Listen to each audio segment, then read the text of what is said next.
Bon, faut pas être sorcier de Saint-Cyr pour avoir le monopole de l'engagement. Ça rejoint un petit peu à ce que je vous disais. Là-dessus, il faut être très modeste. C'est une très très belle école. On apprend le sens de l'engagement. C'est peut-être la seule école où on l'apprend vraiment. Mais en tout cas, ce que je découvre, c'est que dans le monde civil, l'engagement, il est tout aussi prenant. Et d'ailleurs, aujourd'hui, c'est beaucoup moins tabou de quitter le monde militaire pour basculer dans le monde civil. Parce que les gens reconnaissent qu'il y a des vraies valeurs dans d'autres entreprises, un vrai engagement. Bienvenue dans Défense Zone, le podcast qui traite des questions de défense et de sécurité. Cette émission est disponible sur toutes les plateformes audio, Spotify, Deezer, Apple ou encore Google Podcast, ainsi que sur notre chaîne YouTube. Pensez à vous abonner et à laisser une note de 5 étoiles pour aider à la faire connaître. Et si vous souhaitez soutenir notre média indépendant, vous pouvez également rejoindre notre espace premium sur défense-zone.com et mettre ainsi la main sur du contenu inédit ainsi que nos magazines papier. Nous vous souhaitons une bonne écoute.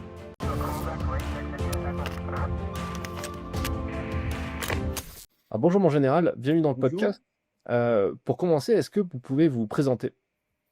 Ghislain Recchi, donc promotion chef de bataillon de Cointet, 91-94. Actuellement, je commande le groupe d'intervention de la Gendarmerie nationale, le GIGN. Je le commande depuis 2020. Et en principe, je devrais le commander jusqu'en 2026, voire 2027.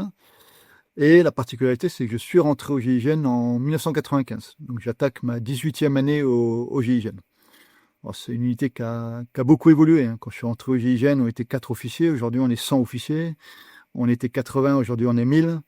Et aujourd'hui, en fait, c'est une dizaine de nouvelles missions par jour, nouvelles missions. On est présent en Irak, au Tchad, en Ukraine, Haïti, etc. On est présent sur 11 pays actuellement simultanément. Quoi. Voilà. Mais c'est principalement de la lutte contre la criminalité organisée, tout ce qui est acquisition du renseignement, tout ce qui est interpellation d'individus dangereux, je vous dis, avec des antennes en métropole et en outre-mer. Et la particularité du GIGN, il n'y a pas d'équivalent, je pense, dans les armées, c'est que j'ai toutes les prérogatives, aussi bien opérationnelles, je décide de toutes les missions. Les prérogatives RH, ça va de la sélection, de la formation, et c'est toutes les prérogatives aussi budgétaires, financières, etc., puisque j'ai mon propre budget et je peux choisir aussi bien d'acheter telle ou telle arme. Voilà. Donc il n'y a pas d'équivalent en gendarmerie, je ne pense pas qu'il y en ait d'équivalent comme ça, à part le directeur de la gendarmerie, mais même le CEMAT a des prérogatives organiques et le CEMA a des prérogatives opérationnelles. Et même à ce niveau-là, c'est un peu différent. D'accord. Et quand vous êtes sorti de Saint-Cyr, du coup votre choix c'était la gendarmerie ou c'était déjà le GIGN aussi ? C'était bien avant même de rentrer à Saint-Cyr. Hein. Quand je suis rentré en lycée militaire, c'était déjà pour rentrer au GIGN. J'ai fait des choix divers et variés qui m'ont toujours guidé vers le GIGN. Et dès le premier jour à Saint-Cyr, dès qu'on m'a demandé ce que je voulais, j'ai dit que je voulais la gendarmerie. Et me demander pourquoi, j'ai toujours précisé en vue d'intégrer le GIGN. Voilà. Et je ne regrette pas, puisque 30 ans après ma sortie de Saint-Cyr, même plus de 30 ans aujourd'hui, je suis encore au GIGN, donc je ne vais pas me plaindre. Super.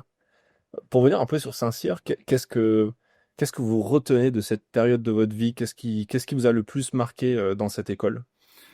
C'est vraiment l'école de l'apprentissage du commandement, qu'on ne retrouve pas ailleurs. Hein.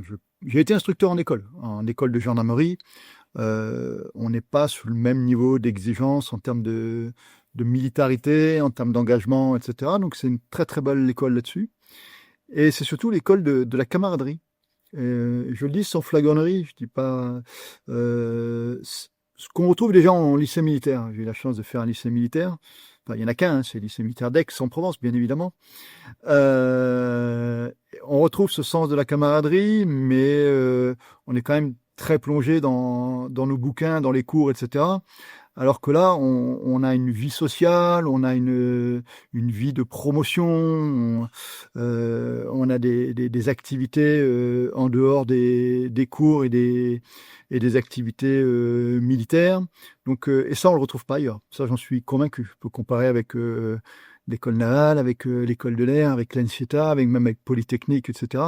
Il n'y a pas d'équivalent. On le retrouve dans quelques écoles de commerce, mais c'est pas aussi exacerbé, ça c'est sûr.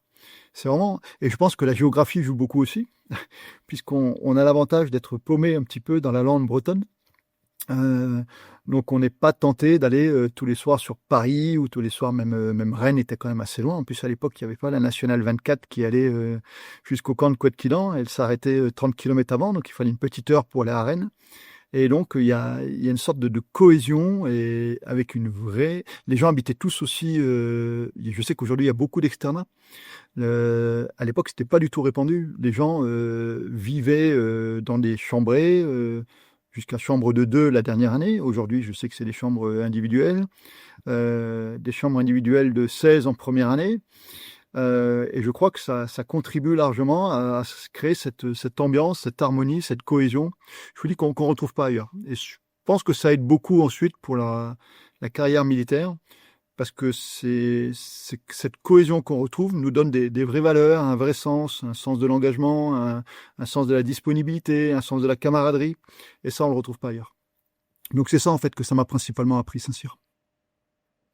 On le retrouve même des années après, parce que vous l'avez dit, vous faites partie d'une promotion qui a fêté ses 30 ans, et vous êtes encore en lien tous les uns avec les autres, et vous faites des projets ensemble, vous retrouvez.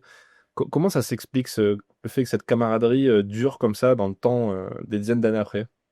Je pense qu'on vit des moments très forts à Saint-Cyr, parce qu'il y a cette camaraderie, parce que c'est un âge aussi où on est libéré de tout concours. Globalement, à Saint-Cyr, on vit très bien, on n'a pas la pression, donc en prépa, c'est pas du tout ça. En lycée, même, je parle vraiment des petites classes, on va dire seconde, première, terminale. On est encore mineur, on n'a pas cette liberté d'action, on n'a pas le permis. Donc, on a une forme d'autonomie qu'on a à Saint-Cyr, une forme de maturité. Mais en même temps, c'est pas il y a très peu de monde qui est marié, il y en a pas qui avaient des enfants. Donc, on est dans une tranche d'âge où tout est permis en termes de cohésion, en termes d'activité. C'est ni trop tôt parce on a dépassé les études, en tout cas on a dépassé les concours, ni trop tard parce qu'après il y a la vie de famille qui se greffe dessus, chacun a ses activités, on habite dans le civil, là on n'habite pas dans le civil. Donc je pense que c'est la bonne période. Sans parler il y a cet effet de groupe où on partage tous les mêmes valeurs, les mêmes objectifs. On veut tous être militaires, on veut tous servir la nation, on veut tous s'engager. Voilà. Nous, en plus, on est tombé dans une période, 91-94, c'était le début de l'ex-Yougoslavie. On n'est pas dans les années 80 où je pense qu'il y a eu un petit coup de mou opérationnel. Donc nous, on voyait des vraies missions derrière nous. Et l'avenir nous a donné raison, puisque il y a eu l'ex-Yougoslavie, ensuite il y a eu l'Afghanistan, après il y a eu le Sahel. Enfin voilà. Donc sur les 30 dernières années, on a vécu une activité opérationnelle très très intense. Ce que n'ont peut-être pas vécu les gens entre 62 et on va dire et les années 90, parce qu'il y a quand même eu une volonté de ne pas s'engager en OPEX, que nous on a eu la chance de vivre. Même moi qui suis gendarme, mais gendarme au GIGN, on fait énormément d'OPEX. Justement, le fait qu'il y ait des gendarmes qui sortent de Saint-Cyr, on pourrait se dire que c'est assez différent. La vie d'un gendarme dans le GIGN, c'est encore autre chose. Vous l'avez dit, c'est quand même très opérationnel. Mais finir Saint-Cyr pour aller en gendarmerie, c'est pas la même chose que d'aller prendre une section dans un régiment ou un régiment d'infanterie qui va être déployé plus ou moins régulièrement. Comment est-ce que ça se voit, cette différence au moment de Saint-Cyr, ou pas forcément? Bon, faut savoir qu'à l'époque, la gendarmerie était pleinement intégrée au ministère des Armées. Voilà. Après, la gendarmerie a toujours été engagée en OPEX, et quand on choisissait la gendarmerie, c'est plus vrai aujourd'hui, mais ça l'était à l'époque, on choisissait la gendarmerie mobile, et la gendarmerie mobile est très engagée dans des conflits qui s'apparentent à des conflits militaires. Quand on voit aujourd'hui la Nouvelle-Calédonie, quand on voit la lutte contre l'orpaillage en Guyane, c'est des moyens aériens, c'est des usages des armes, c'est des interpellations de véhicules. C'est de l'immigration extrêmement violente. Donc, en gendarmerie, il n'y a pas un jour, il n'y a pas un usage des armes. Et quand on voit en plus la sophistication et le durcissement de notre adversaire, nos modes opératoires et notre formation militaire nous aident énormément à résoudre les différentes crises dans lesquelles on est engagé. Alors c'était peut-être un peu moins vrai dans les années 90 parce qu'on n'avait pas cette notion, on n'avait pas cette médiatisation des opérations, mais celui qui creusait un petit peu s'apercevait vite quand même que choisir la gendarmerie, c'était choisir des vrais temps de commandement beaucoup plus longs. En gendarmerie, on n'est pas chef de corps pour 2 ans. Moi, je vous dis, ça fait 5 ans que je commande le GIGN. J'ai juste fait 3 ans d'état-major. Euh, donc, on a des temps de commandement plus longs, intenses. Alors oui, il y a certainement des régiments, des forces spéciales, etc., qui ont vécu des choses intenses, mais tout le monde n'est pas non plus même engagé au Sahel. Tout le monde n'est pas au combat. Donc, alors que dans la gendarmerie, celui qui choisit la gendarmerie mobile, ben, il sera dans ses véhicules blindés. Nous, on l'a vécu encore au Soudan, on l'a vécu en Ukraine, on l'a vécu la semaine dernière dans le nord de l'Irak. On est très engagé sur le plan militaire, parce qu'en plus, on est très fiers de notre statut militaire. Bien sûr. Et il y a aussi vous êtes encore plus au contact de la population sur le sol Exa- national. y a- Il y a- il me semble que servir est dans la devise de la gendarmerie ouais. depuis peu. Euh, Est-ce que justement, au niveau de votre engagement, enfin, est-ce que vous le percevez différemment que si vous aviez été dans l'armée, dans notre régiment ou l'armée de terre? Je- Alors, le GIGN est aussi un peu particulier, mais c'est vrai que la gendarmerie au sens large du terme est très proche de la population. Euh, Population française, mais pas que. On est aussi engagé sur d'autres crises. Et au-delà de la population, on est très proche du monde civil, du monde de l'entreprise notamment. Là, j'ai dû décaler mon rendez-vous ce matin parce que j'avais un rendez-vous avec un PDG d'une boîte du CAC 40. Euh, donc, on est très très connecté au monde civil. C'est pas forcément quelque chose qu'on recherche quand on est militaire, mais en tout cas, je pense que ça nous donne une bonne ouverture d'esprit. Euh, Même si on vit aussi dans les casernes de gendarmerie, hein, donc on vit nous aussi un petit peu en autarcie, mais en tout cas, nos interlocuteurs, c'est facilement des interlocuteurs civils. Moi, je travaille beaucoup avec le ministère de la Justice, le ministère des Affaires étrangères. C'est mes interlocuteurs quasi quotidiens. Bon, à la limite, je travaille plus avec les autres ministères et les autres entreprises et on a des partenaires étrangers. Nous, c'est des vrais partenaires. Moi, j'échange avec 80 pays différents. J'étais avec le roi de Jordanie la semaine dernière. Donc, le premier ministre du Qatar, je le vois la semaine prochaine. Enfin, on est très connecté sur le monde en dehors du militaire. Et c'est aussi peut-être ça que je recherchais, cette ouverture qui me correspondait peut-être plus que moi, je vous dis, j'ai toujours voulu rentrer au GIGN, donc ça me correspondait peut-être plus qu'à faire une section d'infanterie ou même commander un régiment d'infanterie ou commander un régiment de... Pour autant, j'aurais été très heureux d'y servir, hein. Si j'ai choisi Saint-Cyr, c'est que je savais que statistiquement, on n'est pas sûr d'avoir la gendarmerie à la fin de la scolarité. Et potentiellement, je pouvais faire une croix sur le GIGN, même si j'avais envisagé de rentrer comme sous-officier, puisque mon père était sous-officier, mes 2 frères sont sous-officiers, et je suis le seul gendarme. Donc, vous voyez, j'ai pas. Mais je pense que j'aurais été très heureux dans un régiment de chasseurs alpins ou dans un régiment comme le 13e RDP ou d'autres régiments comme ça qui sont des très très beaux régiments. Voilà. Ouais, en plus qu'il y a beaucoup d'échanges. J'ai pu voir sur des reportages, il y a quand même beaucoup d'échanges avec d'autres régiments de l'armée française, de l'armée de terre, avec le Oui, GIGN. énormément, énormément. Euh, on fait des missions avec eux, hein. On est engagé là, actuellement sur le nord de l'Irak. On était beaucoup engagés. Alors, ils étaient très engagés au Sahel, ils le sont beaucoup moins, mais nous, on est toujours engagés au Sahel, hein. Moi, j'ai un détachement au Tchad, j'en ai au Mali, j'en ai au Burkina, j'en ai euh, au Niger, on a fermé, au Soudan, on a fermé, mais on est très engagés là-bas. Et même on travaille beaucoup, nous, avec la Marine nationale, donc la Forfusco, donc pour tout ce qui est action d'État en mer et contre-terrorisme maritime. On a travaillé avec le 13e RDP, même sur le territoire national en Guyane, pour la lutte contre l'orpaillage illégal. Donc on est très très connectés. Et les hélicoptères qui sont à ma disposition, c'est des hélicoptères du 4e RHFS qui dépendent des forces spéciales. Donc on est très très connectés et on est très fiers de notre statut militaire et d'être connectés avec eux. Voilà. Par rapport à Saint-Cyr, qu'est-ce que ça apporte à un gendarme et un gendarme du GIGN, ce passage à Saint-Cyr? C'est quoi les choses qui vous ont été le plus utiles peut-être dans ce parcours?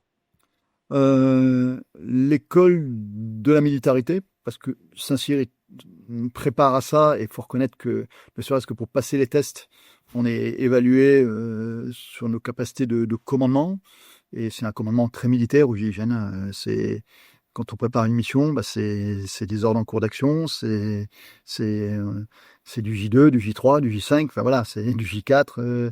On a toute la formation militaire qui nous aide bien, et il n'y a pas qu'à Saint-Cyr, la formation ensuite de l'école de guerre, ou voilà. Là-dessus. Et puis, je pense que tout ce qui est aussi aguerrissement, euh, on, on fait le stage à Montlouis, à Penthièvre, et il y a pas mal de tests physiques quand même si c'est le premier socle. Après, on est beaucoup testé sur les soft skills, mais en tout cas, ça nous aide à passer, faire un parcours d'obstacles. On en fait quand même plus à Saint-Cyr qu'à l'école de l'air ou à l'école navale, quoi. Je souligne aussi que pour rentrer au GIGN, il faut être forcément lieutenant. Ce qui veut dire que ça excluait la possibilité de rentrer en gendarmerie au concours des capitaines. Je dis ça parce que je pense qu'on est la promotion où il y a le plus d'officiers de gendarmerie. Je serais intéressé de voir les statistiques, mais à ma connaissance, on est 32. Sur une promotion de 158, c'est pas mal. Parce qu'il y en a eu 12 en sortant de Saint-Cyr, mais ensuite, il y en a une bonne vingtaine qui ont rejoint. D'ailleurs, beaucoup sont encore au grade en principe de colonel ou général, sont encore en gendarmerie, et on fait donc leur temps de lieutenant, peut-être plus 1 ou 2 années de capitaine dans l'armée de terre, et ensuite on fait le concours pour rebasculer en gendarmerie. Mais ça excluait, en utilisant cette voie, ça excluait de venir au GIGN. Ça, avec cette voie-là, on ne peut pas rentrer au GIGN. Pour rentrer au GIGN, c'est forcément lieutenant. Elle ne peut pas rentrer au grade de capitaine. Voilà. Et à l'époque, il n'y avait pas le concours universitaire pour rentrer en gendarmerie. On va dire qu'en gros, pour servir au GIGN, il n'y avait que Saint-Cyr.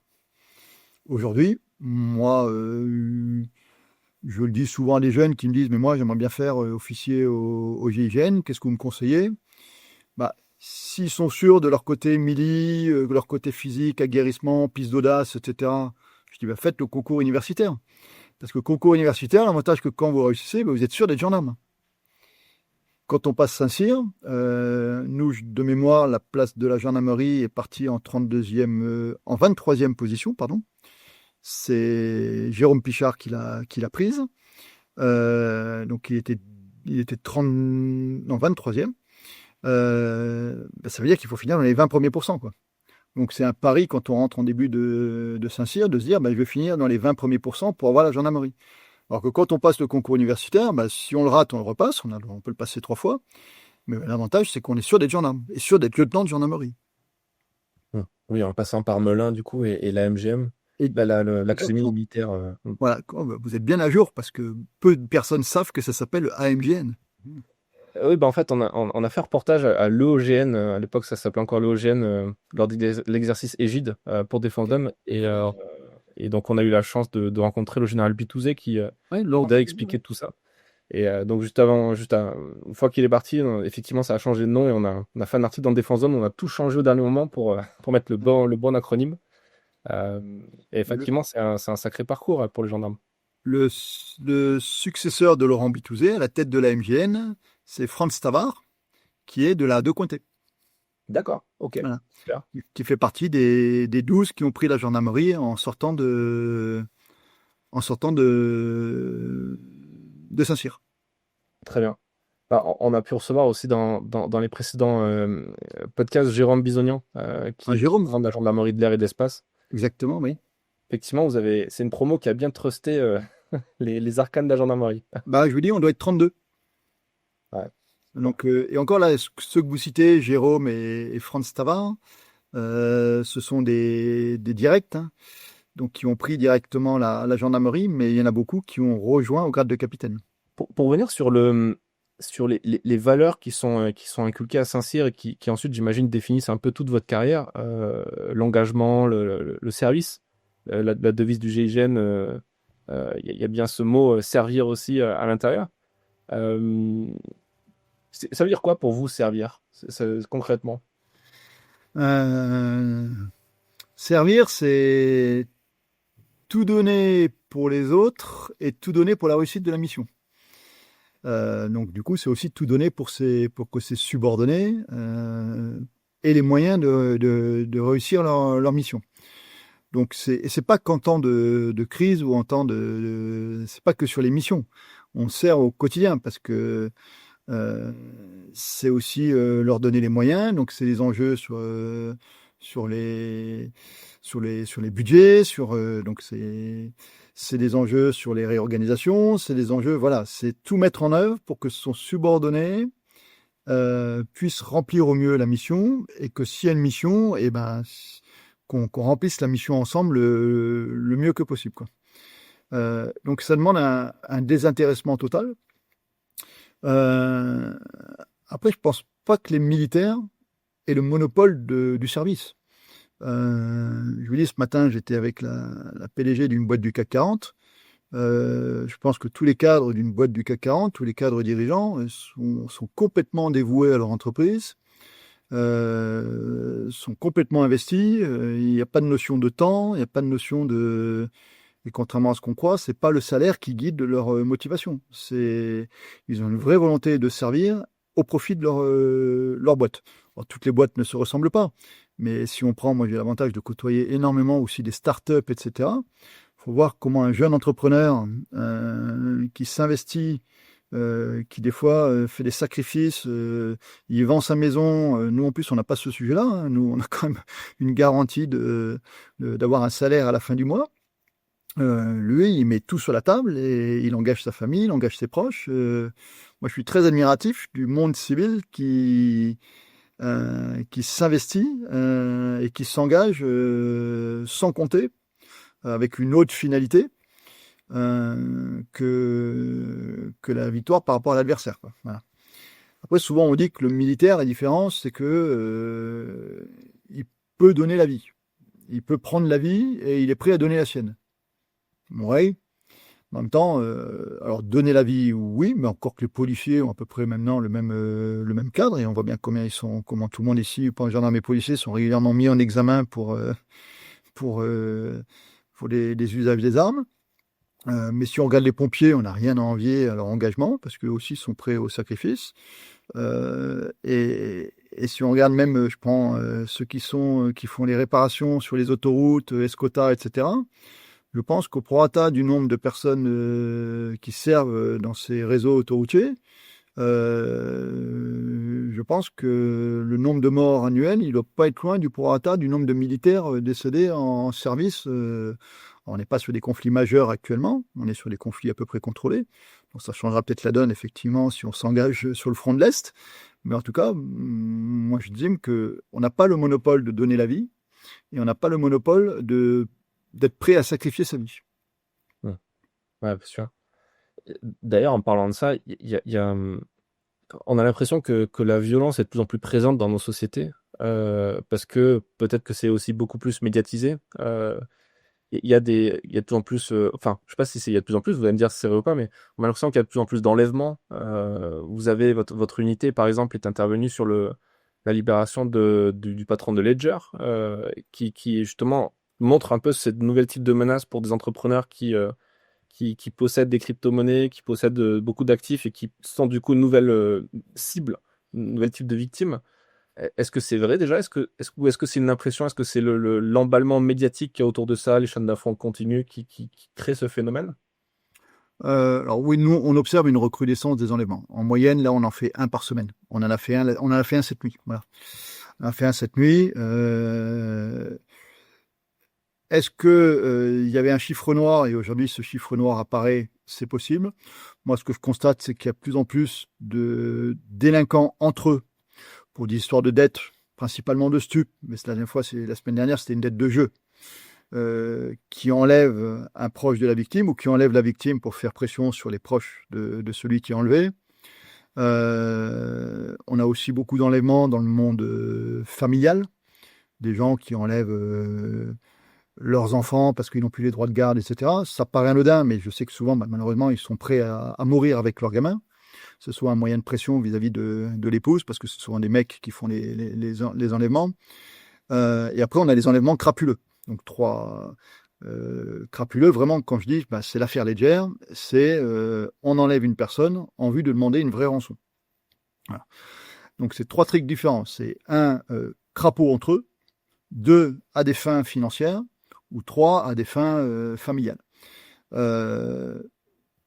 Entre crapauds, on va dire, c'est difficile à dire. Je pense que la parole se libère. Avant, ils règlent leurs problèmes entre eux. Aujourd'hui, ils portent plainte et ils vont chercher à l'aide du côté des forces de l'ordre. Donc je pense que c'est un chiffre noir qui apparaît, quoi. Après, les enlèvements dans le monde familial, ça va pas changer. Il y en aura toujours, et il y en a toujours eu, et on a toujours eu notre quota. Voilà. Moi, par contre, où il y a une vraie recrudescence, et là j'en suis persuadé, c'est à des fins financières. Il y a le monde de la crypto-monnaie, mais ça c'est la face émergée de l'iceberg. Il y a plein d'autres personnes qui se font enlever. Là, c'est vrai que du fait que ce soit le couple Balland, qui était archi connu, l'archevêque qui est très connu, forcément ça a médiatisé. En plus, la vidéo du doigt coupé a circulé sur les réseaux sociaux. Donc ça, forcément, ça fait un petit peu le buzz, quoi. Voilà. Donc forcément, ça a appelé d'autres personnes à commettre d'autres exactions. Voilà. Après, oui, je pense que la société devient de plus en plus violente. On banalise jusqu'à l'homicide, l'assassinat. On l'a encore vu sur le jeune jobber du 9-3 qui s'est fait tirer une balle dans la tête en live devant les caméras et ensuite brûlé, torturé un petit peu avant. C'est de plus en plus violent. Il y a de plus en plus d'armes, ça c'est sûr. Aujourd'hui, sur n'importe quelle perquisition, n'importe quelle opération, aujourd'hui, on a de l'armement et l'armement devient de plus en plus sophistiqué. On n'a plus uniquement le fusil de chasse avec du calibre 12, que ce soit de la Brenneck ou de la Blondeau ou autre chose, voire du grain. Aujourd'hui, on a de l'arme de guerre, on a du 9 mm, on a même du 5,56, on a du 7,62. Enfin, on voit bien qu'il y a une banalisation des armes, banalisation de la violence et sophistication de l'adversaire. Donc oui, ça augmente. Bon, ça se rajeunit aussi. Ça se rajeunit. Aujourd'hui, on a des jeunes de 15 ans qui commettent des homicides. Je pense qu'avant, c'était quand même un peu plus rare. Face à ça, le GIGN et peut-être plus largement aussi la gendarmerie, comment on répond à ça? Ça se fait par l'entraînement, ça se fait par la formation des cadres, par des plus de partenariats aussi, peut-être avec d'autres unités ou du renseignement, ce genre de choses? Ou comment on fait pour répondre à cette recrudescence? Nous, on ne change pas nos critères d'engagement. Donc, on a des critères de dangerosité, des critères de technicité. Un enlèvement familial, c'est pas dangereux. Je veux dire, le gars, au mieux, il se suicide. Si on tire dessus, on n'a pas affaire à un tireur en général aguerri. Donc, on pense plus à la victime, qui est en général un de ses proches de la famille. Voilà. Donc là, on va agir sur des critères de technicité. C'est ce qui nous est arrivé cette nuit. Dangerosité, c'est quand on tombe dans le milieu un petit peu crapuleux, voire de criminalité organisée. Là, ça devient un peu plus dangereux, quoi. Nous, à la limite, le motif importe peu. Nous, on va gérer une affaire Ledger, comme on va gérer une affaire de famille, comme on va gérer un règlement de compte entre criminels, de la même façon, c'est-à-dire qu'on met les mêmes moyens techniques. Se voit que le GIGN, c'est 3 métiers. C'est le métier de l'intervention, mais c'est aussi le métier de l'acquisition du renseignement. Donc c'est là qu'on va pouvoir mettre, sans rentrer dans la technique, mais on va pouvoir mettre tout ce qui est MC Catcher, tout ce qui est l'API, etc. Enfin, on a plein de moyens pour aider les enquêteurs à identifier où a lieu l'enlèvement. Parce qu'un enlèvement, en fait, c'est une prise d'otage non localisée. C'est comme ça que nous on le voit. Voilà.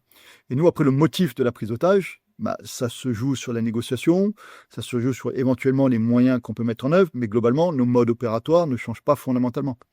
Il faut savoir où c'est localisé. Ensuite, il faut savoir comment on va interpeller l'auteur et comment on va libérer celui qui est remis en otage.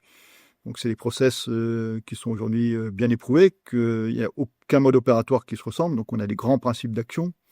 Mais que ce soit un père qui a enlevé sa fille, ou que ce soit un gars qui a une dette de jeu et qui s'est pris une balle dans le genou, ou que ce soit l'affaire Ledger, pour nous, c'est tout pareil. Le fait d'avoir aussi maintenant des antennes régionales, j'imagine que ça doit faciliter le travail pour les interventions. On a pu faire un petit reportage avec l'antenne de Toulouse il n'y a pas très longtemps. Et effectivement, il nous disait qu'ils bougeaient pas mal, mais du coup, ils étaient proches de la zone d'intervention. Comment ça se pilote depuis l'échelon central, depuis Paris? Bon, c'est assez récent que les antennes sont sous mon commandement direct. Donc, ça date de 2021. Donc, et aujourd'hui, ça nous permet vraiment de manœuvrer. Pour autant, j'ai maintenu un système à 2 niveaux. Je pense que je suis le seul dans le monde à avoir ce système-là. En tout cas, avoir autorité sur le niveau en dessous. On va dire, je prends les exemples des Allemands, le GSG9, qui est l'unité nationale, n'a pas autorité sur les SEK ou les GEK. Ouais, ça leur pose problème parce que du coup, ils sont jamais engagés, quoi. Hein. Et je prends mon homologue de la police nationale, le RAID, il y a des antennes, mais si l'antenne de Nice veut faire la mission, ils vont faire la mission. Au mieux, ils vont apporter des moyens. Moi, j'ai la possibilité de dire, non, mais c'est pas l'antenne de Toulouse qui fait la mission, c'est ici en centrale, parce qu'ici, ils ont plus de moyens, ils sont plus aguerris, et on a des gens qui sont plus rodés aux techniques un peu plus complexes. Voilà. Ça, c'est valable dans les 3 métiers, protection, intervention, observation. Voilà. Donc, ça se passe très très bien. Du moment qu'on a affiché qu'il y a 2 niveaux et qu'ils sont sous l'autorité de moi ou mon chef des opérations, je délègue beaucoup pour les antennes, il n'y a pas de difficulté. Il arrive même des fois qu'on engage une antenne. C'est ce qui est arrivé encore mardi, là. On a engagé l'antenne de Reims. Et puis finalement, ça s'est complexifié. Le gars, il a retiré et la négociation ne fonctionnait pas. On a dit à l'antenne de Reims, maintenant, bon, s'il y a une opportunité, bien sûr, vous la saisissez. Sinon, on envoie ici le central avec plus de moyens. Et ils prennent la main et ensuite l'antenne, on la met de côté, quoi. Et réciproquement. C'est-à-dire que si ici en centrale, on s'engage et l'antenne, on se dit, bah, c'est bon, ça s'est calmé, on vous redonne la main. Moi, ça me permet surtout aussi de vraiment manœuvrer. Avant, on avait des antennes régionales. Vous étiez à Toulouse. Toulouse, il avait en gros son quart sud-ouest, quoi. Mais il débordait rarement de leur quart sud-ouest. Aujourd'hui, moi, je peux fusionner 2 antennes. Je peux, si l'antenne du sud-est, c'est Orange, si Orange est engagé à Nice, Toulouse, je peux très bien l'envoyer sur Avignon, par exemple. Il n'y a aucun sujet là-dessus. Voilà. Et on l'a démontré, notamment, moi, il m'a même arrivé de fermer des antennes. Ça, c'était inconcevable avant. Donc, j'ai fermé des antennes, par exemple, pendant les Jeux Olympiques, où il a fallu tenir tous les Jeux Olympiques. Donc, rien que sur la cérémonie d'ouverture, il y a quand même 480 mecs du GIGN. Hein, on était sur tous les bateaux. Et en même temps, il fallait être en Nouvelle-Calédonie, où j'avais 180 personnels. Donc, j'ai fermé des antennes en métropole. J'ai quasiment fermé celle de la Polynésie. Et j'ai maintenu les effectifs au strict minimum, ce qu'on ne pouvait pas faire avant. Voilà.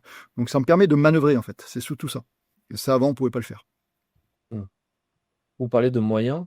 Est-ce que le GIGN est concerné par la LPM, par la loi de programmation militaire? Est-ce qu'il va y avoir une augmentation de moyens prochainement ou pas? Alors nous, on ne dépend pas du ministère des Armées. La LPM est vraiment dédiée au ministère des Armées. Donc depuis 2009, on dépend du ministère de l'Intérieur. Nous, à la limite, on dépendra plus de la LOPMI que la LPM. Après, le GIGN, je dis toujours, j'ai eu un audit d'un sénateur qui a fait un rapport sur le financement du GIGN. Le GIGN ne coûte pas cher. Moi, avec un budget du Rafale, moi, je tiens. Je dis ça parce que j'ai la secrétaire générale de Dassault, j'ai discuté avec elle. Moi, avec le budget d'un Rafale, je tiens 10 ans, quoi. Hein. On n'est pas du tout sur les. Je parle même pas d'un porte-avions ou voilà. Donc, je ne coûte pas cher. Et pour 1000 personnes, c'est vraiment, vraiment pas cher. Parce qu'en fait, moi, mes calibres, c'est de l'APC, donc du petit calibre. Je suis pas sur des missiles qui valent plusieurs centaines de milliers d'euros. Moi, mes véhicules, j'ai beaucoup de véhicules saisis. Hein. J'ai 500 véhicules, mais j'ai pas de véhicules qui coûtent 1 million ou autre. Si, j'en ai 2, allez, qui coûtent 500 000 euros, mais je les ai achetés il y a 10 ans, donc ça va, quoi. Même si j'ai des Porsche Cayenne, des Q7, etc., c'est des véhicules qui sont saisis, donc ils coûtent pas cher. J'ai mon propre atelier auto, là-dessus je suis autonome. L'armement, je suis pas sur un César ou un truc comme ça, ou sur un Charles Leclerc. Je suis sur des fusils, des armes de poing. Donc même si tout le monde a entre 10 et 15 armes, ça reste très modeste. 10 fois 1000, ça fait que 10 000 euros. Faut être, voilà. Et en frais de déplacement, tout ça, en mission, c'est très modeste. Donc, mon budget, il me permet largement de faire toutes mes missions. On aimerait toujours plus, hein, ça c'est. Mais même si j'ai besoin de 1 million de plus, la direction de la gendarmerie va me les donner parce qu'en fait, on est tellement rentable et comme on est l'ultima ratio dans tous les domaines, que je suis pas très très inquiet là-dessus, quoi. Ah, bien sûr. Il n'y avait pas le volet RH qui était encore géré par l'armée de terre? Il n'y avait pas ce ministère qui gérait dans. Il y a, J'avais cru comprendre ça. oui, en fait, il y a 19 protocoles qui nous lient aux armées depuis 2009. Il y a le soutien sanitaire, par exemple. On dépend du service de santé des armées. Moi, ici, j'ai 5 médecins et 7 infirmiers qui me soutiennent en permanence, qui partent en mission avec nous, on vit avec eux. Il y a la projection aérienne, voilà. Et notamment, il y a aussi tous les volets, par exemple, chancellerie.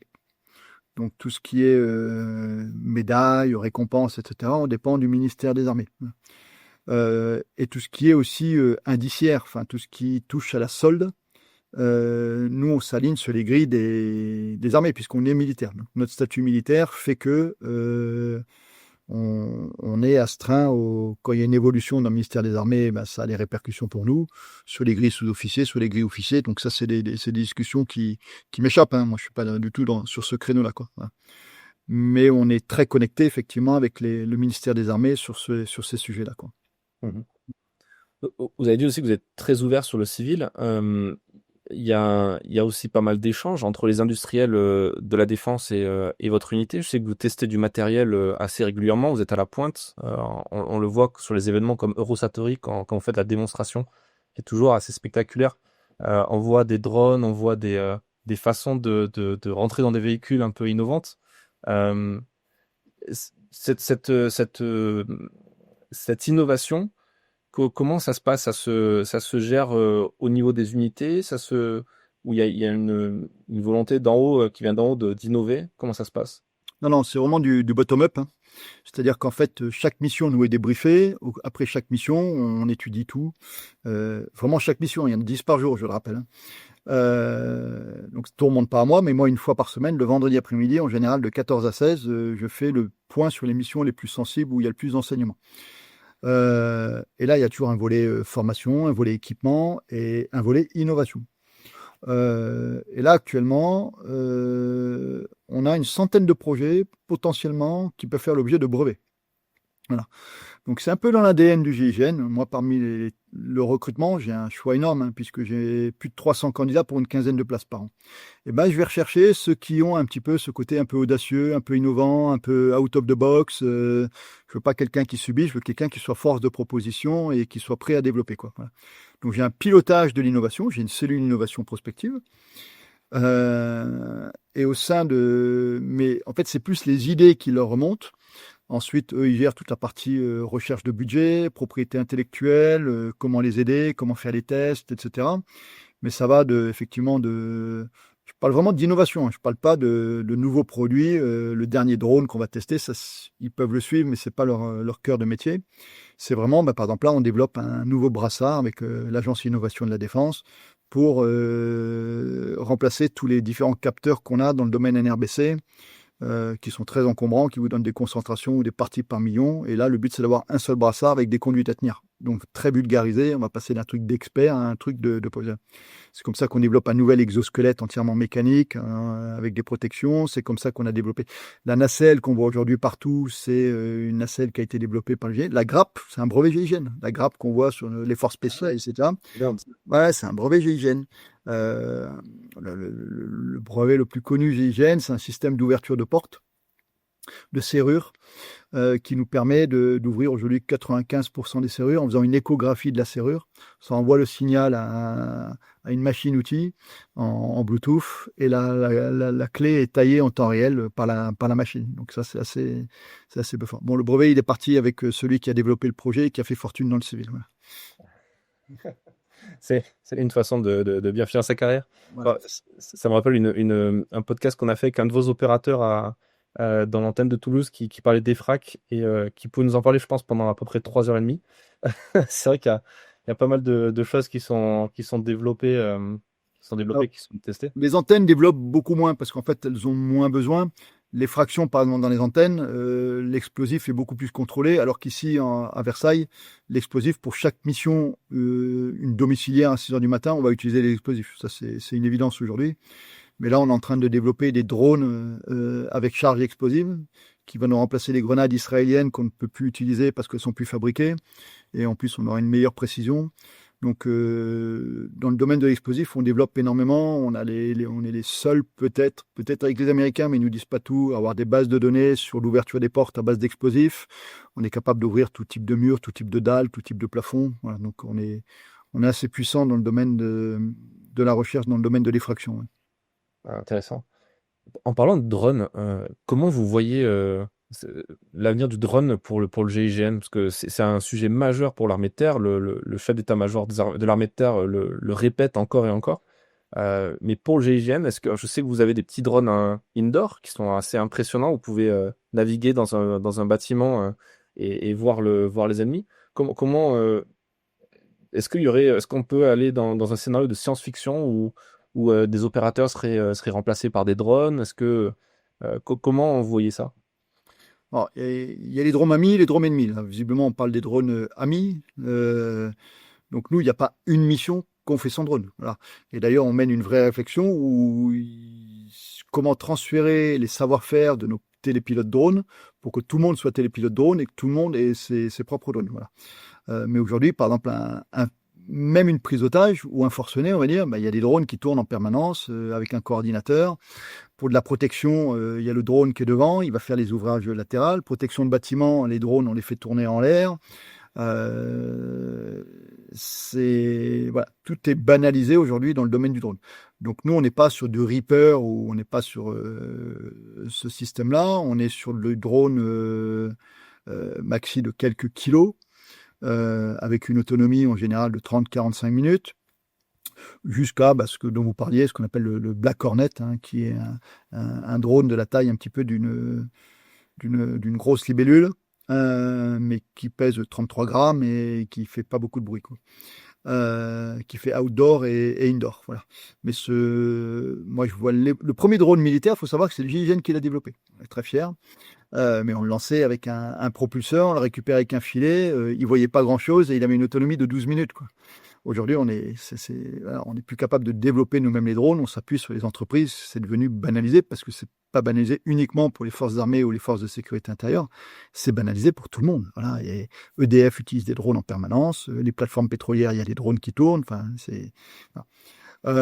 Ça ne fait qu'évoluer. Je pense qu'on va avoir des drones, on va rigoler dans 10 ans où on dira non mais ça c'était les plus petits drones, ça faisait ça. Moi j'ai vu que les Chinois la semaine dernière avaient développé des drones de 2,5 grammes. Ah, donc de la taille en gros c'est même pas une libellule là, c'est la taille d'une mouche. Voilà. Donc ça ne fera qu'évoluer.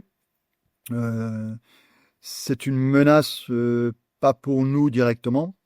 Moi, je suis plus inquiet à moyen terme sur les menaces style drone qui va transporter les personnes.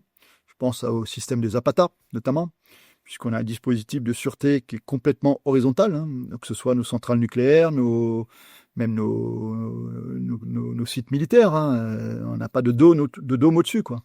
Donc, on pourra rentrer dans n'importe quelle caserne, dans n'importe quelle centrale, dans n'importe quelle maison d'arrêt, dans n'importe quelle... voilà, on pourra rentrer dans même les palais nationaux, etc. Donc ça m'inquiète plus. Oui, on peut déjà livrer, il y a des drones qui lâchent des grenades, des drones qui livrent des colis, mais ça, on saura les brouiller, quoi.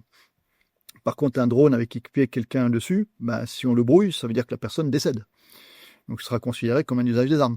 Donc, il y a un vrai sujet à mener sur comment on va assurer la protection quand le drone sera banalisé pour transporter du personnel humain. Et c'est demain, hein, c'est dans 10 ans, on se trimballera avec des drones pour se transporter. Hein. Ouais. Oui, ça a déjà commencé, je sais pas, à Dubaï, qu'il y a eu des tests de taxi volant il n'y a pas longtemps. Oui. Où effectivement, il y a Zapata avec son sorte de jetpack Oui. drone qui fonctionne plutôt pas mal. Il fonctionne bien, mais il n'y a que lui pour l'instant qui le pilote. Donc, mais ça va être banalisé. Ça va être C'est vrai. banalisé. Oui, parce qu'on pense aux drones, mais on pense pas assez aux technologies anti-drones. Et c'est vrai que c'est une vraie question. Je sais que sur les grands événements, vous avez joué le raid des dispositifs anti-drones assez poussés, qu'utilisent aussi les armées maintenant de plus en plus, l'armée de l'air, même l'armée de terre. Concrètement, ça, vous en avez une utilité enfin, comment vous l'utilisez et est-ce que ça fonctionne bien d'ailleurs? C'est un peu la Alors, question qu'on se pose. ça fonctionne bien, mais la technologie évolue. On va y revenir. En fait, nous, c'est historique, c'est le hasard. On s'est mis sur la lutte anti-drone, tout simplement parce que quand on était engagé sur l'Afghanistan, on avait des véhicules brouilleurs pour brouiller au départ les IED. Voilà. Sauf que quand on est revenu, sont apparus les premiers drones. Et là, on s'est posé la question de savoir comment on allait neutraliser ces drones. Et là, il s'agit juste de brouiller un signal à radio. Et là, on a dit, nous, attendez, on a pour l'Afghanistan, on avait des véhicules brouilleurs et des systèmes brouilleurs, etc. Donc en fait, la gendarmerie, même le ministère de l'Intérieur, nous a désignés un petit peu comme pilote dans la lutte anti-drone. C'est le hasard. C'est tout simplement parce qu'on était en Afghanistan, voilà. Depuis, on est resté un petit peu leader, sauf que les technologies ont évolué. On brouillait les signaux, ça on savait faire. Et après, il y a plein de Thales, enfin, toutes les grandes marques ont développé des systèmes de brouillage. Et nous, on a encore beaucoup de systèmes de brouillage. D'ailleurs, ça coûte une blinde. Mais après, c'est plus uniquement donc, ils ont trouvé des parades avec des systèmes auto-géolocalisés. Donc, il a fallu non plus brouiller le signal mais de transmission, mais le signal GPS. Donc là, on a revu tout notre process, tous nos moyens, etc. Et aujourd'hui, on voit bien que la future génération, ça va être des drones où ce sera plus le signal GPS, ça va être de la reconnaissance d'objectifs. Ça peut être de la reconnaissance faciale, ça peut être la reconnaissance par rapport à un système d'identification, de comparaison, on va dire, je sais pas, un exemple comme la Tour Eiffel, etc. Et là, il y aura presque plus rien à brouiller, quoi, puisque le drone sera de plus en plus autonome. Ça, c'est le vrai sujet, c'est l'autonomisation du drone. Voilà. Et là, mais on va trouver. C'est le glaive et le bouclier. Chaque fois il y en a un des deux qui progresse, pour l'instant, on trouve toujours la parade. Mais il faut créer cette parade. Ouais, c'est vrai qu'on le voit à l'Ukraine, les drones filaires sont aussi de plus en plus efficaces et ça pose beaucoup de problèmes pour les questions de brouillage. Exactement. Mais c'est un super terrain de jeu, l'Ukraine, en termes de retour d'expérience. Malheureusement, comme toutes les guerres, c'est souvent là où on progresse le plus, c'est là où on apprend le plus vite. Et là, l'Ukraine, on voit bien qu'en termes de renseignements, nouvelles technologies, c'est énorme. Tout comme la bande de Gaza aussi, on apprend beaucoup. Moi, je suis très en contact avec le Yamam israélien. Quand ils nous font des petits retours d'expérience, c'est des trucs qu'on n'aurait pas imaginé il y a 10 ans. C'est passionnant. Notamment dans le travail dans les souterrains, etc. C'est pas forcément quelque chose qu'on avait énormément développé. Nous, aujourd'hui, du coup, on se pose à fond la question de savoir comment on va pouvoir travailler dans ces souterrains. On y avait pensé, mais sur les égouts, sur les stations de métro, etc. Là, on est sur un truc beaucoup plus sophistiqué. C'est vraiment intéressant.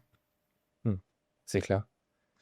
Pour revenir sur Saint-Cyr, je vais tenter une transition et un lien avec ce qu'on vient de dire sur les drones. Pour revenir sur cet esprit, on va dire cet état d'esprit un peu plus innovateur. Comment ça se concrétise dans l'enseignement? Est-ce qu'il y a des moments dans la formation où on vous met un peu face à des situations où il faut trouver des solutions innovantes ou des choses qui n'ont jamais été faites encore? Nous, c'était il y a plus de 30 ans. Donc, faut remettre dans le contexte, le GPS n'existait pas encore. Hein. Et l'ordinateur portable et le téléphone, l'ordinateur portable, on devait être les tout premiers à s'inscrire à les avoir. On était très fiers. Mais quand on avait une clé de 56 kilos, on était content, quoi. Donc, on mettait 2 fichiers Word, mais on mettait même pas une photo, quoi. Et autre exemple, il n'y avait pas le téléphone portable. Donc, on était quand même sur une bascule. Moi, je l'ai observé. Sur les modes opératoires. Donc ça, c'était intéressant. Je vous dis, c'était le début de la crise en ex-Yougoslavie.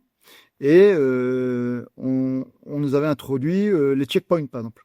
Quelque chose qui n'existait pas.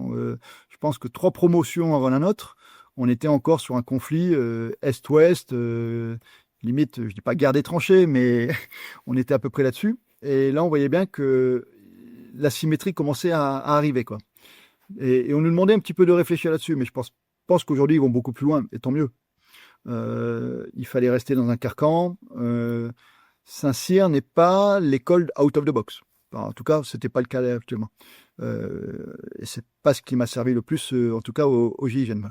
Contrairement, je pense, à notre école de formation au GIGN, la formation initiale dure 1 an, où là, on ne cultive que la out of the box. Parce qu'on n'a aucun scénario type. On s'adapte à un adversaire, on s'adapte à une situation, il n'y a rien de pareil. Et donc, il y a des grandes lignes, des grandes orientations, mais il y a beaucoup d'intuition, il y a beaucoup de... Et ça, par contre, on la développe. Oui, il faut pas être sorti de Saint-Cyr pour penser out of the box, on pourrait dire. Ah, c'est pas mal, cela. Non, parce que... Ouais, cette phrase, justement, elle vous inspire quoi? Cette phrase, il faut pas être sorti de Saint-Cyr, qui est un peu le dicton que les gens... On pense à Saint-Cyr en disant ça, c'est assez marrant. Oui, c'est bien, c'est tout à l'honneur de Saint-Cyr. Pas être sorti de Saint-Cyr aujourd'hui pour être gendarme, ça c'est sûr. Pour être officier de gendarmerie, puisque maintenant il y a d'autres voies. À l'époque, il n'y avait qu'une voie. Pas être sorti de Saint-Cyr pour servir au GIGN, ça c'est vrai aussi. Servir officier au GIGN, parce qu'il y a toujours la concours, bien évidemment, sous-officier. Faut pas être sorti de Saint-Cyr pour avoir le monopole de l'engagement. Ça rejoint un petit peu à ce que je vous disais. Là-dessus, il faut être très modeste. C'est une très très belle école. On apprend le sens de l'engagement. C'est peut-être la seule école où on l'apprend vraiment. Mais en tout cas, ce que je découvre, c'est que dans le monde civil, l'engagement, il est tout aussi prenant. Et d'ailleurs, aujourd'hui, c'est beaucoup moins tabou de quitter le monde militaire pour basculer dans le monde civil. Parce que les gens reconnaissent qu'il y a des vraies valeurs dans d'autres entreprises, un vrai engagement. Moi, j'ai des camarades qui se sont engagés autrement dans le monde de la sécurité et ils s'engagent eux aussi. Et pourtant, ils ont perdu le statut militaire, mais je pense qu'au fond d'eux-mêmes, ils ont les mêmes convictions, les mêmes engagements, les mêmes valeurs.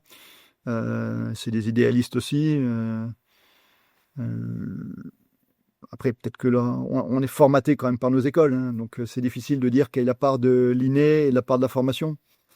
Bien sûr. On avait reçu Christophe Iswin, qui aujourd'hui dans le monde de l'entrepreneuriat, qui travaille avec des conseils défense pour les PME. Et c'est vrai qu'il expliquait ce concept d'engagement d'une autre façon et parfois même tout autant efficace parce qu'au final, il y a de plus en plus d'entrepreneurs dans la défense enfin, d'entrepreneurs tout court qui veulent s'orienter vers la défense. Et aujourd'hui, alors on parle d'économie de guerre et d'augmentation des budgets et de besoin de main-d'œuvre et de création de valeur dans ce domaine-là, c'est encore plus important d'éduquer justement cette partie des civils. Exactement. Moi, je sais qu'on me demande régulièrement d'intervenir sur les valeurs, l'engagement, le sens, les traditions. Et là-dessus, c'est vrai que Saint-Cyr donne tous les repères. Parce que c'est l'école des traditions, c'est l'école du collectif, c'est l'école d'idéal, sans reprendre la fameuse phrase, mais on est pourri d'idéal quand on est à Saint-Cyr et c'est beau. Voilà, on est complètement désintéressé de tout. On n'a qu'une vocation, c'est servir. Donc, ouais, il y a ce côté aussi à Saint-Cyr qui est bien et qu'on retrouve peut-être pas ailleurs. On n'a aucune notion d'argent, on n'a aucune notion de contrepartie, que ce soit des contreparties de temps ou d'argent. Mais s'il faut faire une semaine non-stop sans dormir, on fera une semaine non-stop sans dormir. Et aujourd'hui, on contraste tellement avec les jeunes générations, même militaires, hein, attention, hein, où les repos, les permissions, pas partout, attention. Moi aussi, je sais qu'au GIGN, je suis un peu préservé. Mais si on a aussi du mal à fidéliser dans nos armées, moi, j'ai pas ce problème-là non plus. Hein.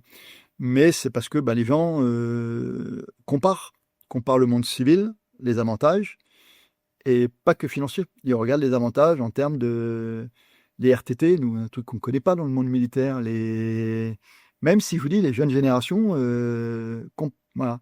Je parle même pas de l'environnement. Nous, c'est pas un sujet, l'environnement. Enfin, moi, je vois mal dire, je fais pas la mission, j'utilise pas les hélicos parce que ça pollue.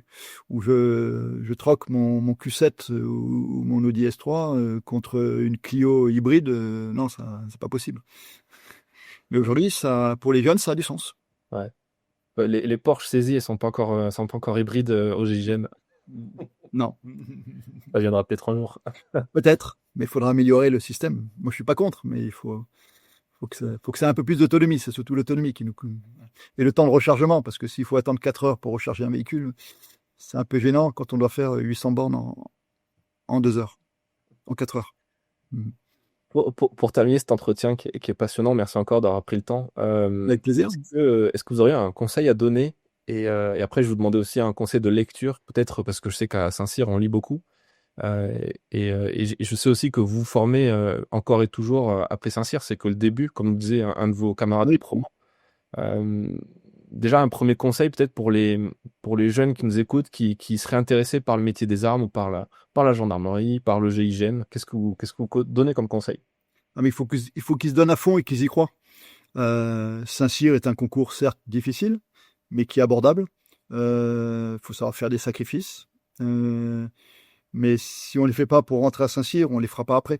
Donc il faut se donner les moyens. C'est vraiment une très très belle école. Moi, j'ai beaucoup appris. Ça m'a donné des vraies valeurs, des vrais repères.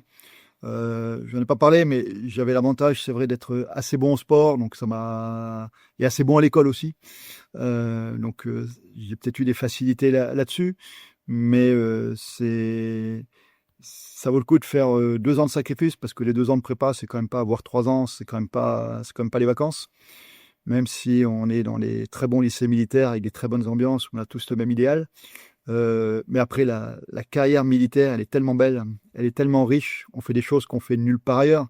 Moi, je vous dis, je croise beaucoup de chefs d'État étrangers, de patrons du Bois de 40, des gars qui gagnent certainement 10, 100 fois plus que moi. C'est pas le sujet, mais il y a des trucs qui n'ont pas de prix. J'ai eu la chance la semaine dernière de faire un saut de nuit de tranche arrière. Enfin, il n'y a que le monde militaire qui vous permet de faire ça, d'aller sous le signe de l'urgence dans un pays étranger, de faire ne serait-ce qu'un bivouac au fin fond d'un désert avec ses camarades. Ça, voilà, on retrouvera des choses qu'on peut pas s'acheter. Voilà. À commencer par les valeurs, par la camaraderie, qu'on peut retrouver ailleurs. Hein, je me répète, mais tout ça ensemble, dans le même combo, on a à la fin, quand on fait le bilan 30 ans plus tard, on a une vie qui est tellement riche, tellement intense et tellement fraternelle que ouais, la carrière militaire là-dessus, c'est irremplaçable. Et même si les conflits changent, je vous dis, on est passé de l'ex-Yougoslavie, l'Afghanistan, le Sahel. Moi, j'ai pas vu quelqu'un qui s'est ennuyé ces 30 dernières années. Sauf peut-être quand il était en période de scolarité ou en état-major, mais on sait que ça reviendra, on sait que c'est des cycles qui reviennent, quoi. Voilà. Bon, bah, c'est clair. Et peut-être un conseil de lecture pour terminer? Alors, contrairement à beaucoup de mes camarades, je ne lis quasiment pas. Et quand je lis, je suis plutôt des petits articles de journaux qui m'intéressent, très ciblés, etc., quoi. Voilà. Pour autant, parce que je savais qu'il y aurait cette question, et j'ai eu la chance d'avoir Gilles Kepel qui m'a dédicacé un bouquin hier. Donc je me suis dit, tiens, c'est peut-être un hasard dédicacé du 15 juillet 2025. Et du coup, j'ai lu quelques paragraphes hier. Et voilà, moi, j'invite les jeunes à lire des bouquins, surtout sur la géopolitique, mais pas que. Moi, des bouquins qui m'ont beaucoup inspiré, c'est des bouquins sur le management civil. Je pense à un gars comme Robert Branche qui a écrit Les radeaux de feu. Euh, c'est un bouquin qui m'a vraiment ouvert l'esprit, mais là, c'est plus pas en tant que lieutenant, en tant que capitaine, c'est en tant que commandant du GIGN, on va dire en tant que dirigeant, avec un peu plus de hauteur, etc., sur quelle est la finalité du management, comment convaincre, et ça correspond en plus aux déclarations du CEMA ou du CEMAT sur le commandement par, comment il appelle ça? Attention. Par l'intention, exactement, voilà. Donc Robert Branche, il appelle ça lui le management par émergence, mais c'est exactement la même chose. Donc là aussi, une ouverture sur le monde civil qui peut être intéressante parce que je vous dis, on a beaucoup à apprendre des grands patrons. Moi, je fais intervenir régulièrement. J'ai fait intervenir Jean-Dominique Sénat, le patron de Renault, qui vous explique les transformations, la crise en Ukraine, etc. C'est passionnant. J'avais Luca Di Meo il y a 3 semaines. Pareil, je l'ai fait intervenir devant mes cadres, etc. On apprend beaucoup de ces grands monsieur. Hein. Alors, bien évidemment, on a des grands officiers généraux. Hein. Notre SEMA a commencé par lui. J'ai une grande admiration pour lui. Mais c'est bien de s'ouvrir un petit peu aussi sur ce qui se fait dans le monde civil. Parce que il y a d'autres pressions. Il n'y a pas la pression de sauver des vies. Encore que vous mettez une entreprise au chômage, vous mettez 1000 personnes, mine de rien, potentiellement vous pouvez avoir des civils qui se suicident ou autres. Donc c'est pas pareil, bien évidemment, mais les enjeux sont tout aussi forts, quoi. Voilà. Donc Robert Branche, très intéressant. Sur le management, il y en a un autre aussi que j'aime beaucoup, c'est Philippe Zilberzan qui a un blog très actif sur LinkedIn notamment, qui a écrit pas mal de bouquins. Pareil, lui, c'est plus sur comment diriger dans le monde de l'incertitude, parce qu'aujourd'hui, on ne peut plus tout maîtriser. Donc, il écrit beaucoup là-dessus. C'est très inspirant. Ok, intéressant. Mais c'est d'autant plus intéressant que la plupart des chefs de corps que j'ai rencontrés, que j'ai interviewés dans le podcast, à chaque fois, je leur pose la même question. C'est quoi la différence entre le commandement et le management? Et souvent, la réponse qui vient, il y a une sorte de, pas de dégoût, mais en tout cas de volonté de vraiment faire la différence entre les deux et d'être plutôt sur le commandement que sur le management. Donc c'est intéressant que vous parlez d'un un petit peu l'inverse, c'est assez marrant. Alors moi, c'est plus que l'inverse. Je place le management au-dessus du commandement. Le commandement, c'est facile. Garde à vous au repos, fais, exécute. Très bien. Le management, c'est de l'empathie, c'est de l'écoute, c'est de la réciprocité, c'est de la conviction. Et aujourd'hui, même dans les armées, alors oui, quand il faut commander, mais tout le monde n'est pas avec sa section d'infanterie ou de cavalerie à dire allez, en avant, go, quoi. Globalement, au quotidien, c'est pas ce qu'on fait dans les armées. Hein.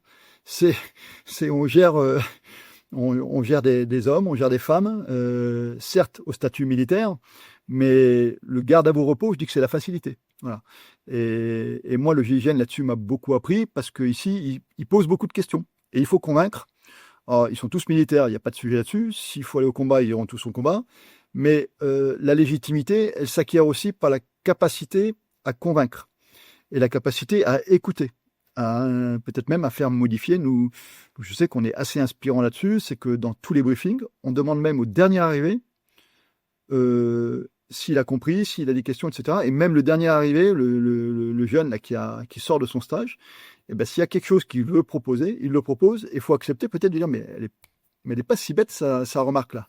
Parce que vu du tireur qu'il va être, ou vu de l'EFRAC qu'il va être, ou vu de la position qu'il va être, et ben, vous avez une vision haute, et vous n'avez pas forcément la vision du technicien.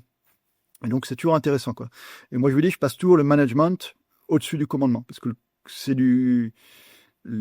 et quand vous voyez certains styles de management, je suis désolé, je vais citer des noms, mais chez Total, on va dire, ou chez CMA-CGM, eh ben, c'est beaucoup plus militaire et beaucoup plus directif que certains chefs de corps ou certains grands chefs militaires, quoi. Voilà.